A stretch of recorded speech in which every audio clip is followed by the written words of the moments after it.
Welcome to the Holistic Kids Show. My name is Zane. My name's Abdullah. And my name's Imad. We're the Holistic Kids here to educate us kids from the inside out.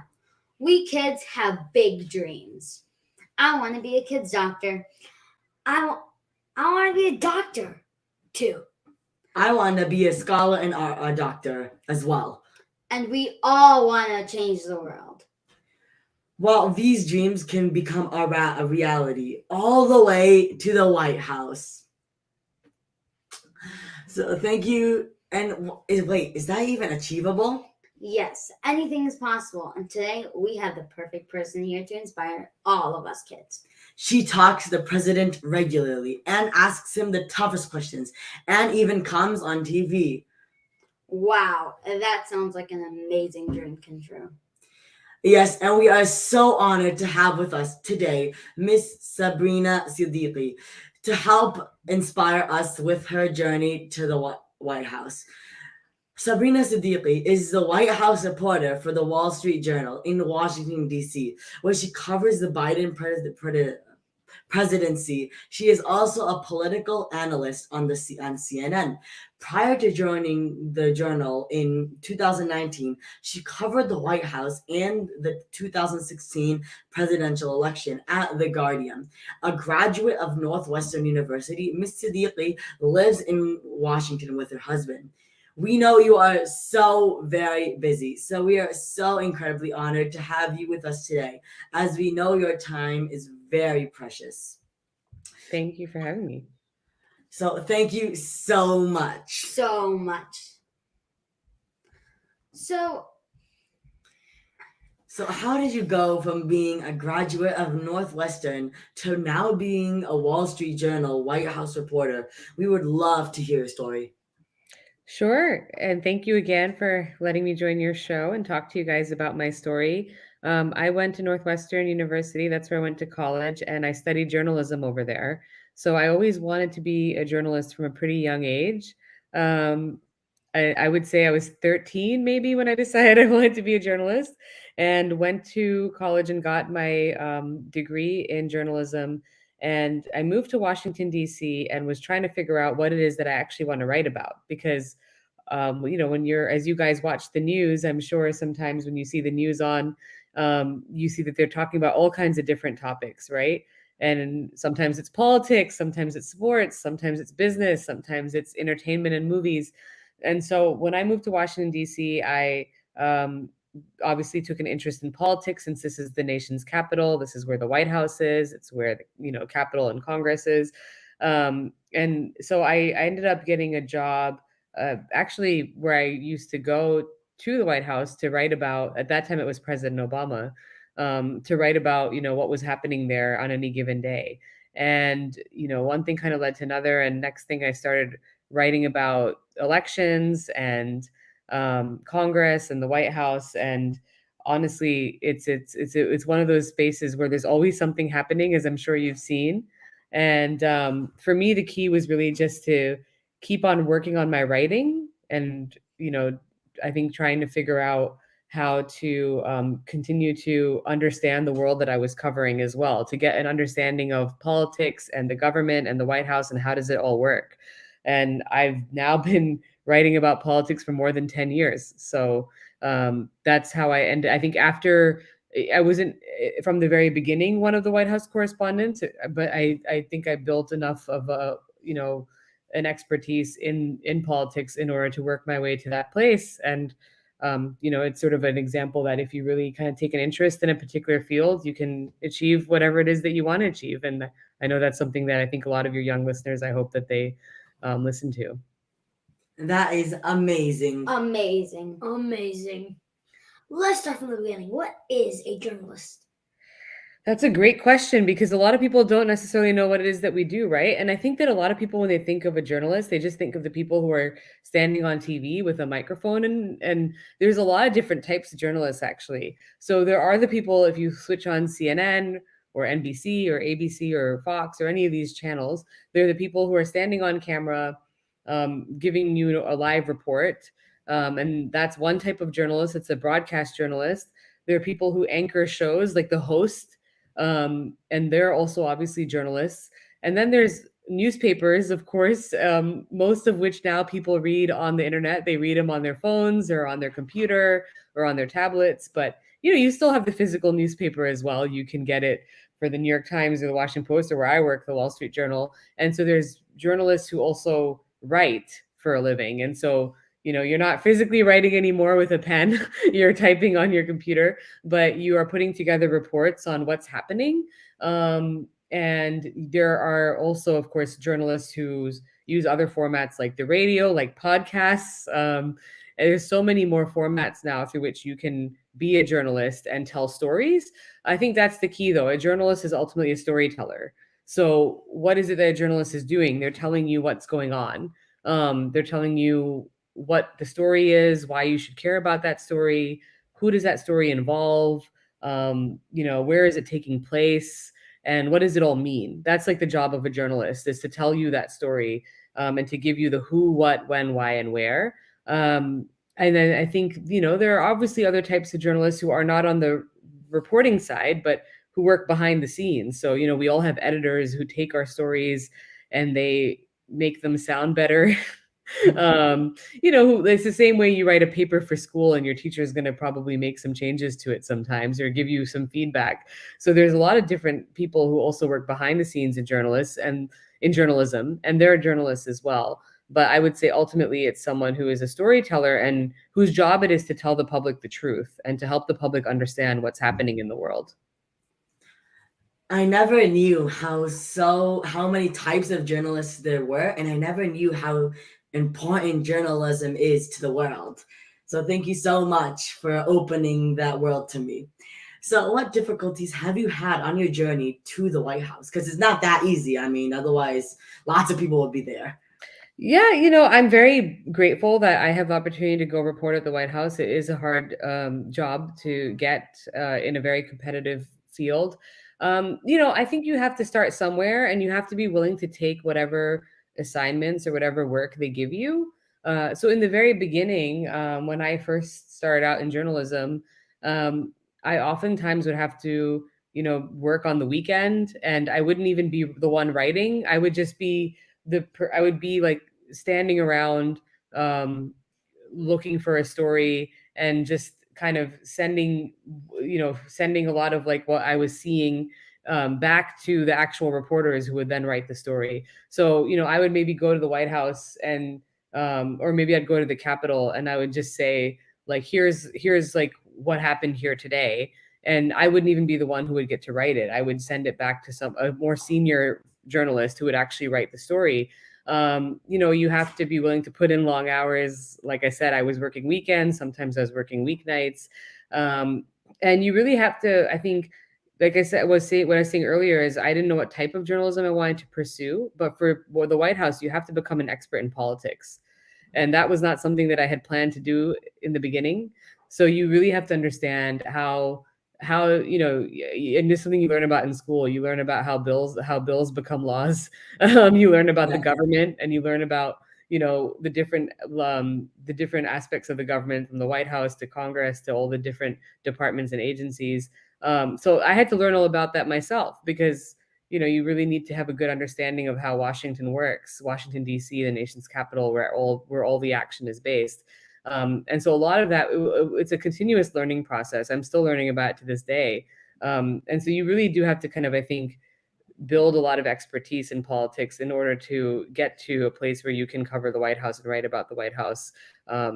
Just because that is ultimately where, the president of the United States is operating, and that is the most powerful person in the country. And so that's like that's sort of like what the journey entails, is getting a real good understanding of the subject matter, and making that something that you're passionate about as well.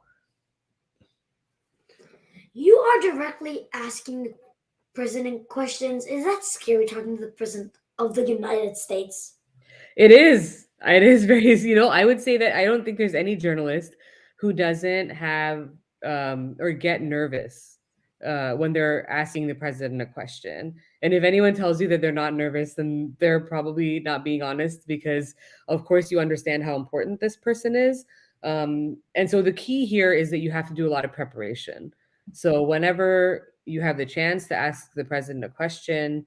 If they say that, for example, the president's going to have a press conference, he's going to take questions, and you might get a question. You come up with a long list of possible questions to ask him in advance. You kind of think about what are the most important topics in this moment, and what are the more serious questions that you can ask him, and you make a list. And sometimes, because you don't know if you're going to get called on, you don't know when you're going to get called on.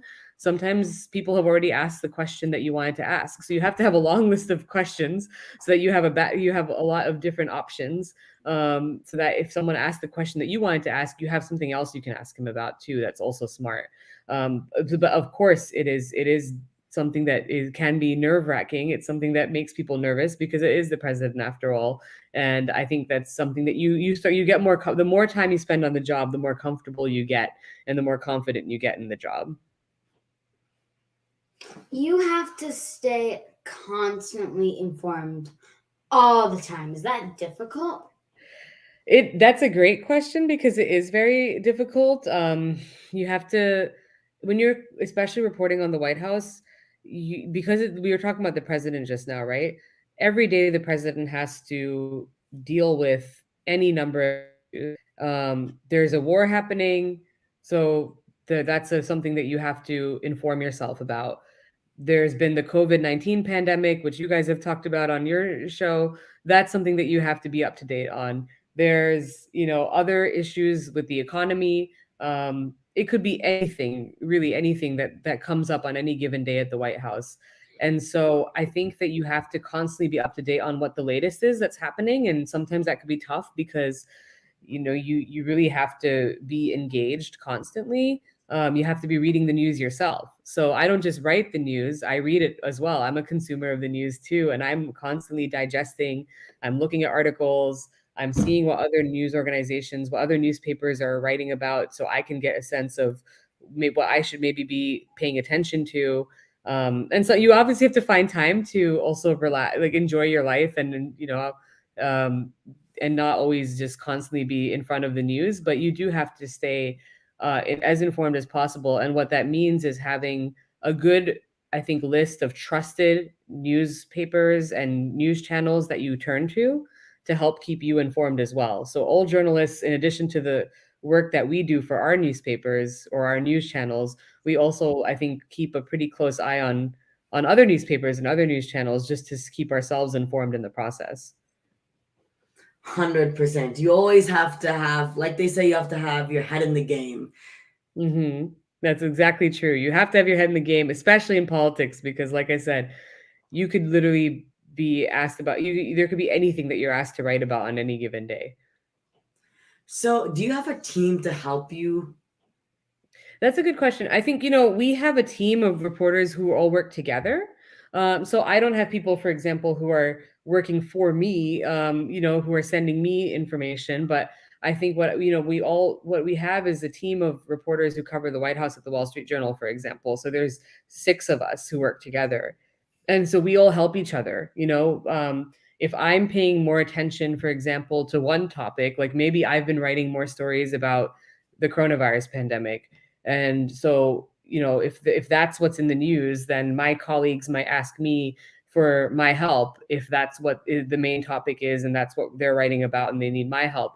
Tomorrow, there might be a story that I have to write about the war in Ukraine. And I've been covering it, but I have maybe my colleague or one of the other reporters I work with has been writing about it more closely or following it more closely. So then I'll turn to that person for help and say, hey, can you tell me what's happened in the last 24 hours, or what's happened, what's the kind of most important angle today, what are people really talking about today when it comes to the war in Ukraine. We obviously have editors, so I was talking about the different types of journalists. So I was saying that we submit our stories to our editors, and they're a big part of like helping us in terms of making our writing better, making suggestions for how to improve a story, and also just helping us come up with stories, because sometimes we're writing about the news that, okay, this happened here today, but oftentimes we're writing stories that are a little bit more big picture. So it's kind of like a story that's not just telling readers what happened, but maybe trying to analyze it a little bit more. And so editors are really good at helping reporters come up with more big picture ideas as well, so that we're not just writing stories constantly about what's happening in that moment, but we're telling readers, we're writing stories for readers that help them understand the implications or why it matters. What is your daily routine? Do you sleep? I wish I slept more. I would say that the daily routine is pretty busy because you honestly get up and you immediately are checking your phone to see, um, what is happening, what's happening that morning. So you're looking at Twitter and social media. You're looking at your email, obviously, to see if you got any if there's any stories, for example, that you may have missed, or just any questions that you're supposed to be asking that day when you go to the White House. What is it that people are interested in? So I start my day by just looking at the news myself. And like I said, I do that by looking at I look at other news organizations. Like I work at the Wall Street Journal, so I know what we're writing, but I'll take a look at the New York Times. I'll take a look at the Washington Post. I'll turn on CNN. I'll see what's happening. And I'll look at social media, because that's how a lot of, Twitter and social media is how a lot of news gets passed around now. And then I'll go, and then I'll, the days that I'm at the White House, I'll go there. And sometimes the president has a speech and I have to go cover the speech. Every day the White House does a press briefing. It's called a press briefing, where they take questions from reporters. And so you ask questions of like the press secretary. That's the person who is sort of the face of the White House. And then you write your story depending on what the topic is that day that you're working on. Some days are quieter than others, but I think when it's the White House, like I said, it could be it's any given day. You just have to be ready for whatever comes up in the news. So it's a pretty big daily routine. And like I said, I wish I slept more, but we all do sleep. At some point, you have to turn off. You have to turn off your computer and call it a day, and you have to enjoy your home life too, because it's really important to also have a family and have balance and have a life. I mean, yes, sleep is very important. We've talked Very about that a important. lot on the channel. So what? So wow, you are changing and influencing. Thank you. So many lives. You are amazing. Thank But what's the funnest part of your job? There's a lot of really fun things about the job, right? I mean, I think I don't take for granted at all that I'm extremely fortunate that I get to go to the White House for work. Like that's a really cool place to go. To get to go inside, to get to, there's a lot of, I think it's very easy, if this is something that you do every day, to take it for granted, right? It becomes normal for you because you're there all the time. But I have to remind myself that there's a lot of people who would love to visit the White House even once. There's a lot of people who've never seen the president in person. So the fact that we as reporters get to go to all his speeches and get to ask him questions, that's really cool. That's it's really fun. Even it's work, but it's something that's also, you have to remember how lucky you are. When I cover elections, when there's an election happening, I get to travel all over the country, because we go to, the president travels as part of his reelection campaign. All the other candidates who are running for president, they travel all over to try and, appeal to different voters, to try and meet voters. And so you travel with them and you get to see a lot of parts of the country that you wouldn't otherwise see. So you get to do a lot of travel. That's really cool in this job, and that's a lot of fun. And it's also very educational, because you get to learn a lot more about the country, about different types of people in this country. And you just, I think, have to remind yourself that you're very fortunate and that you're very lucky. It's like, it's easy to look at work as just work. It's hard and it's grueling, but you have to find, I think, also the upside. You have to look at the positive side of it, and you have to remind yourself that there's a lot of people who would love to have this job. So you're very lucky to have this job. And remember that it is supposed to also be fun. So when you think about, for your listeners and for you guys, what you want to do, it's going to be hard work, but it has to be something that you're passionate about, and it has to be something that you enjoy. So, I do look for the parts of the job that I find I remind myself about the parts of the job that are really cool and really fun, because that passion is what keeps you going. If you're really, when it comes to work, if you're not passionate about it, then you're not going to enjoy it. But if you are passionate about it, that's what's going to keep you going, and that's what's going to help you achieve whatever it is that you want to achieve. Yeah, exactly. Fun has to be part of your job if you want to enjoy it. Yeah. I mean, what's a job if you can't even have a little bit of fun? That's a good way to look at it. I know you come on CNN as a political analyst. We have been on TV too, and that was really fun. Do you enjoy coming on TV? I do. I think that it's very it can be very scary too sometimes, because you're on live TV and you have to be really careful about what you say. You can't really make any mistakes. um, but it's something that's a huge blessing, of course, because you have a lot of people who are watching you. And I think for us, for me as a Muslim woman, as a woman who's born to South Asian parents, there's not a lot of people like us who are on TV. We don't have the same representation that other people do. We're just starting to get it now. So I take it as a huge responsibility actually to be on TV, because you're also representing your community in many ways. And that's a really important part for me of being on TV, that we're finally starting to see more diverse faces, and have more diverse voices on TV. You're starting to see more people of color, and like I said, minorities who otherwise you often didn't used to see on TV growing up. So when I was growing up, there weren't really any Muslim political analysts or South Asian American political analysts. So I think that's a big part of being on TV that I take very seriously, and hope to have more people from our from underrepresented communities come into that space. But it's a great place to be, because again, it's a big responsibility. There's a lot of people watching, and you're being given a very special opportunity to speak to that audience, and not only to represent a group of people, but to also, I think, speak to millions of viewers sometimes, and help inform them and help educate them about what's going on. You have achieved so much. What advice would you give to help us accomplish our dreams as well?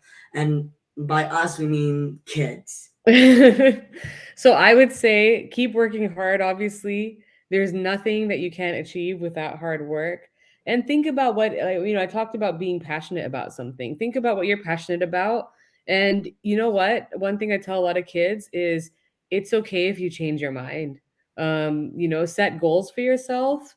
Think about what it is that you enjoy. But you should experiment with different things. You should think about different professions you might want to go into. And you might, like I said, it's you don't have to have everything planned out already. There was a time when I thought that I wanted to go into business when I was younger. And I thought I wasn't sure. I told you I wanted to be a journalist when I was 13, but there was a time that I thought that maybe I wanted to go into business instead. So I think it's okay to think about different professions, to experiment with different hobbies and passions, because you don't have to have everything figured out. And I think sometimes a lot of kids, I know I was that way, felt like you feel like you have to have a plan, you have to have it all mapped out. But as long as you apply yourself and you pursue your interests, and you dedicate yourself, I think you will be able to accomplish your dreams. And like I said, remember, it's okay to be flexible. It's okay to change your mind. Just keep on working hard and keep on thinking, and really just keep on thinking about what it is that you enjoy, what it is that you're passionate about. Because at the end of the day, you can achieve a lot, but if you're not happy, if you're not enjoying it, then it won't be worth it. So think about what makes you happy, what drives you, what you're passionate about, and then I think you'll definitely achieve a lot of great things in life. Yeah, that was beyond inspirational. You are so amazing. Where can people learn more about you and your work? Oh, well, you can learn about me so if you look up Sabrina Siddiqui Wall Street Journal, you'll pull up my bio page over there. And then you'll see my stories. And so you can read my stories. I have a Twitter account at Sabrina Siddiqui, and of course, I use that a lot for work. So that social media is a good place to find me. Instagram as well. And I think that so if you look for me on social media, you'll probably get a good idea of what my day to day is like. And certainly, you can read my work at the Wall Street Journal. That was so empowering. Everyone, make sure to follow Ms Sabrina on social media. You can accomplish your dreams even straight to the White House. Ms Sabrina is an amazing role model for all of us. She's representing us all. So thankful to her and her accomplishments and paving the way for all of us. She is a journalist. A journalist is a storyteller. What the story is, who does it involve, where is it taking place, and why should you care? She helps us find the truth. Thank you so much, Miss Sabrina. Thank you so much, Ms Sabrina. Let's recap Ms Sabrina's key points. Your dreams come after hard work, but also remember to focus on what you're passionate about. You need to have fun in your job and keep working hard. Think about what you are passionate about, and it's okay if you change your mind later. Set goals for yourself. And it is also okay to experiment and pursue different hobbies and plans. Just apply yourself and pursue your interests. Then you can accomplish your dreams. Just keep on thinking about what you are passionate about. Think about what drives you. Thank you so much for your amazing wisdom and your time. We're so honored. Thank you again for joining us today. We are so honored. So honored. Thank you so much for having me. It was such a pleasure talking to you guys.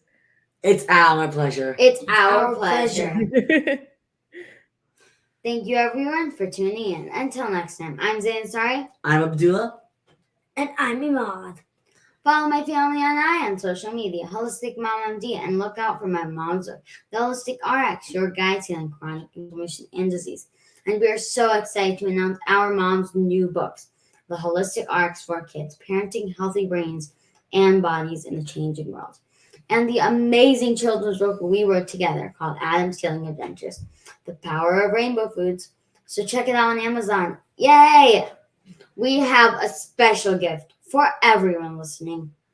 Because we are almost at our 2-year mark, we want to give you all our special dessert cookbook. We know most kids love sweets, so we put our favorite recipes just for you. Check it out on the description of this podcast, wherever it is. Kids need to learn from other kids. Please download our podcast in iTunes and leave a review so other kids and families can benefit. We need to create a healthier future for all of us and the planet. Join us next week for another episode of the Holistic Kid Show, where kids are empowering kids. Thank you, everyone. Thank you, everyone.